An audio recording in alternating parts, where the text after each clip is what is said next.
এই যে প্ল্যান্টের পাতাটি এখন ব্রাউন, কিছুদিন পর সুন্দর সবুজ রং হয়ে উঠবে। প্রকৃতির কি না আশ্চর্য নিয়ম, মনে হয় না যে প্রকৃতি আমাদের বুঝিয়ে দিল কোনো সমাপ্তি চূর্ণতায় নয়, প্রতিটি এন্ডিংয়ের পরেই একটি নতুন শুরুর সম্ভাবনা লুকিয়ে থাকে। এই ভাবনার সাথে আমার এই ছুটির সকালটি আজ শুরু হলো।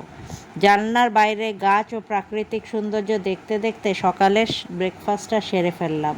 কিছু সময় নিজের সাথে কাটানোটা মনে হয় না খুবই দরকার? তোমাদের কি মনে হয়? ব্যস্ততার মধ্যে তো পুরো সপ্তাহটা কেটে যায়।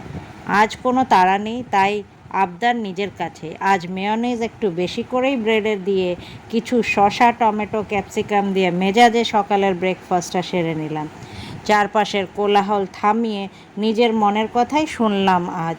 কেমন লাগলো তোমাদের এই সকালটি? কমেন্টে জানিও। Bye bye.